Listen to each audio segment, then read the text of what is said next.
Hello, everybody, and welcome to our adult flag football captains meeting. This is a live YouTube meeting, and so any questions or comments that you have during this meeting, feel free to throw into the chat, either right to the right of the screen or below, depending on how your YouTube is set up. But any questions you have during this meeting, please feel free to throw them in there, and we will get those answered. And we will get started. Okay, first of all, league goals. We want to stay safe, stay active, and once again, stay safe again because this is for fun. We also want it to be competitive. We want everyone to get some exercise, play hard, break a sweat. But what we don't want is people getting injured.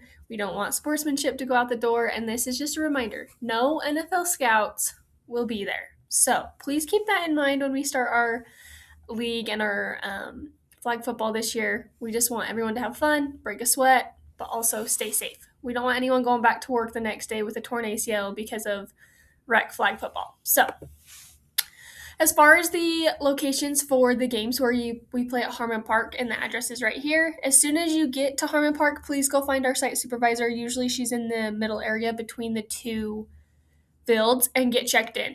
Checking in is what gives you tournament eligibility down the road. So all players have to play in a certain number of games in order to be tournament eligible. If you are playing on the field and you haven't checked in, then you don't get credit for that game even though you're there.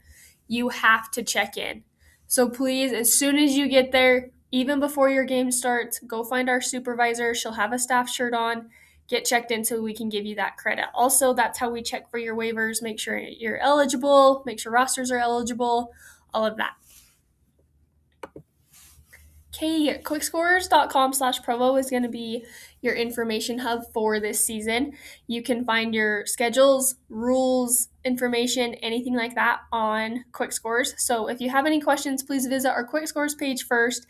If you can't find it on Quick Scores, then reach out to me. I'm happy to help. But most of the time, Quick Scores has the answers that you guys are looking for. Okay, waivers and rosters. Once again, on Quick Scores, as captains, you should have all received an invite via email to be the captain for your team and to add your roster. You need to make sure all your rosters are submitted before your first game. This is how we keep track of the attendance, like I talked about, you guys checking in. Waivers also must be signed by all of your players. If a waiver is not signed, then they're not going to be able to play. Waivers get sent to your players' email as soon as you add them to your roster. For example, on the left here, you can see a waiver example. This is a printed version. It looks different online. But as the captain, you would put the name of your person, an email, a phone number, and then as soon as you hit save on the roster, Quick Scores automatically sends the waiver to your player's email, so then he can sign it. As far as the first game goes, bring a picture ID, and then you're going to check in with your supervisor. You not only check in with the supervisor on the first game, but every single game you play. So keep that in mind. Also, during the tournament, we at any time may ask for IDs to check, especially if we suspect that somebody has an ineligible player on their team. So always have an ID at the field, whether it's your driver's license or anything like that. Just make sure you have an ID on the field. Okay, a few rules that we're going to quickly go over. The full rules can be found on QuickScore, so if you have any confusion or you want to look into something a little bit more, or actually it's just a good idea for everyone to go over it with your team before the season starts. But as far as our flag football goes, we have 8v8. You have to have 6 players to start the game. If you do not have 6 players at game time, say if your game time is 6:15 and it's 6:18 and the clock is started and you have 6 players, it's a forfeit. You do have to play in 2 regular season games for tournament eligibility. 2 regular season games that you have checked in at correctly. So please keep that in mind.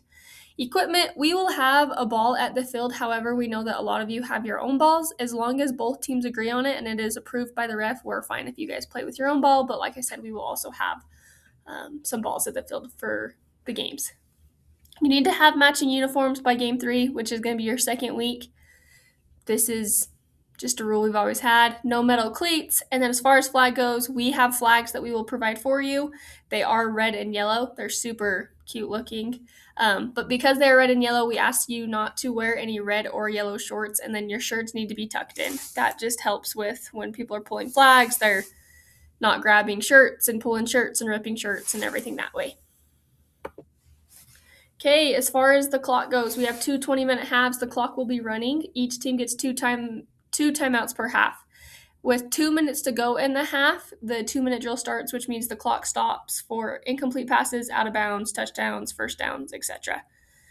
As far as flag goes, sometimes the flag belts, they're not perfect, so the flags do fall off. If there's an inadvertent flag removal, it just needs to go to one hand touch at that point. When it is one hand touch, that does not mean one hand touch to the face and neck and shoving area. It needs to still be around the flag area, the best of your ability. But like we said, face and neck are off limits. It needs to be between the armpits and the knees. Punch, you are allowed to punt, but you have to announce that you're punting. You need 4 players on the line of scrimmage, and then you can have 2 outside players that are able to release. Inadvertent whistles, they do happen. We wish they didn't. However, if any of you have ever officiated before, you know how difficult it can be. So once again, it happens. Let it go. Move on. If an inadvertent whistle happens on another field and it confuses you, it's just how it works. So like I said, it's going to happen. Get used to it, but move on. As far as illegal contact, defense cannot hold, push, or knock down or obstruct progress of a ball carrier while removing the flag. So you need to just go straight for the flag. It's not tackle. It's not 2-hand shove. It's just flag football. So as far as running up and down the middle, there's no designated run plays up the middle. If defense comes and you end up running up the middle, that's fine, but you should not have designated run plays up the middle. As far as flag removal, the ball carrier cannot leave your feet to advance the ball. That includes diving. So stay on your feet. When it comes to running people over, this is not allowed. Don't lower your head. You need to go around people, not through, and avoid contact as much as possible. Once again, flag football, not tackle. As far as roughing the passer goes, if the QB is throwing the ball or in his follow through, you are not allowed to go hit him, or you can't make contact, especially to his upper body. You can go pull his flag, but no contact. As far as pass interference goes, pass interference is one of the most difficult calls to make as an official, but also while you're playing. It's very much a judgment call and happens in the blink of an eye in a split second. So please, if you have questions about pass interference, talk to your officials. They're happy to, go over the rule with you that way. If you have questions, please talk to them. Try to keep your cool. But with pass interference, if you have position, then it's a lot easier to not get called for it. It's kind of similar to, if those of you who are familiar with basketball, I like to view it as rebounding rules for basketball. As long as you have the position, you can have a little bit of contact and you can both go for the ball at the same time. But if you don't have position and you shove in the back, then that's pass interference. So keep those in mind. As far as blocking fouls, offense, you can block without creating contact. This is also similar to basketball in the sense of it's kind of like a screen.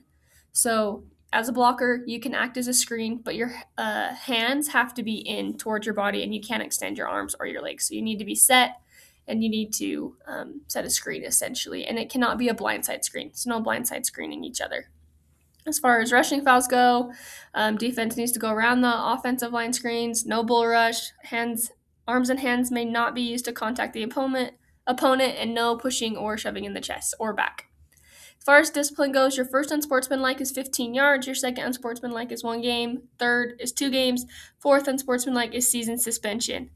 If your unsportsmanlike conducts are pretty severe and aggressive, then we may just go straight to, we can up your punishments with suspensions. So, like I said, keep your cool, talk to your officials if you have questions, but this league is for fun, but also being competitive. As far as the code of conduct, when you sign up and sign your waiver, you are also agreeing to this player code of conduct. The player code of conduct can be found on Quick Scores if you want to read the more detailed version of it. Basically, physical and verbal abuse are not tolerated. That includes to each other, to the other team, to spectators, to officials, to staff, everybody around in the area. Unsportsmanlike language is prohibited. Please watch your mouths. We understand that there's a little bit of trash talk with football and everyone's having fun, but there's a fine line when it becomes too much, and this is a family-friendly environment, so keep that in mind. And then, as always, drugs, alcohol, and smoking are not allowed at any games or at the park. So keep it clean. Remember and remind your team and spectators that this is a family-friendly environment. If you have any questions, please don't hesitate to reach out to me. My name's Autumn. I guess I should have said that at the beginning, so that's my bad. But I am the coordinator over the league this year. You can find my info right here. My email is atriplet@provo.gov, and you can always give me a call at 801-852-6628. That phone number, however, does not receive text. So if you give me a call and you're like, "Hey, I sent you a text," I didn't see it. So remember just to call. As far as my office hours go, I am in the office early. So if you ever have questions, I'm here at usually about 7 a.m. Um, as far as my office hours go, I'm in Monday through Thursday about 7 to 5:30ish every day, depending on if I'm out of the fields. So don't hesitate to reach out if you're having any issues with waivers or adding your team to your roster or seeing your schedule, anything like that. I am more than happy to help. But yeah, if you have any questions, like I said, I'll stay on this live for about 5 to 10 minutes, depending on how many questions come in. Throw your questions below in the comments, and we look forward to starting our season and having a lot of fun with this flag football season. Thanks, guys.